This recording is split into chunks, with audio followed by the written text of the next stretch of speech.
विपक्षी नेताओं ने मुद्दा उठा दिया कि पीएम मोदी चुनाव आचार संहिता लगने के बाद इंडियन एयरफोर्स के हेलीकॉप्टर का इस्तेमाल कैसे कर सकते हैं। टीएमसी के राज्यसभा सांसद साकेत गोखले ने चुनाव आयोग को लिखित शिकायत करते हुए पीएम मोदी पर कार्रवाई की मांग की है। साकेत गोखले ने मुख्य चुनाव आयुक्त को अपना वादा याद दिलाते हुए कहा, मैंने इलेक्शन कमीशन को आंध्र प्रदेश की रैली में पहुंचने के लिए भारतीय वायुसेना का हेलीकॉप्टर इस्तेमाल करने पर पीएम मोदी के खिलाफ शिकायत की है। चुनाव आयोग के नियम चुनाव प्रचार के लिए सरकारी संसाधनों के इस्तेमाल पर रोक लगाते हैं।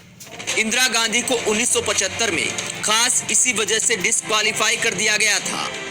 क्या बीजेपी वायुसेना के हेलीकॉप्टर का किराया दे रही है? अगर Z+ सुरक्षा की वजह से पीएम मोदी वायुसेना के हेलीकॉप्टर का इस्तेमाल कर रहे हैं, तो फिर बहुत सारे मुख्यमंत्री भी ऐसे हैं जिन्हें Z+ सुरक्षा मिली हुई है और वो सामान्य हेलीकॉप्टर में चुनाव प्रचार कर रहे हैं। चुनाव की घोषणा करते वक्त चुनाव आयोग ने दावा किया था कि जो भी चुनाव के नियमों का उल्लंघन करेगा उसके खिलाफ सख्त कार्रवाई की जाएगी।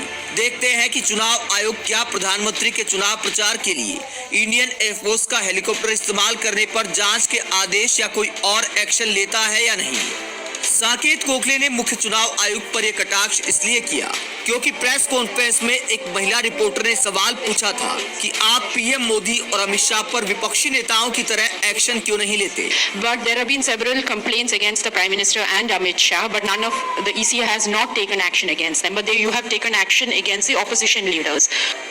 महिला रिपोर्टर के इस सवाल पर मुख्य चुनाव आयुक्त ने दावा किया था कि कोई भी कितना बड़ा स्टार कैंपेनर क्यों न हो, अगर चुनाव के नियमों का उल्लंघन किया जाएगा तो कार्रवाई की जाएगी। कि हम बायस्ड होकर किसी के खिलाफ एक्शन लेते हैं, किसी के खिलाफ नहीं लेते। यही आप प्रश्न बेसिकली पूछना चाह रहे हैं, आरोप लगा रहे हैं। इसका मुझे जवाब आपको देना चाहिए। जिस किसी के भी खिलाफ में अगर कहीं भी कोई केस बनेगा, however high star campaigner he or she may be, we will not sit back, we will take action.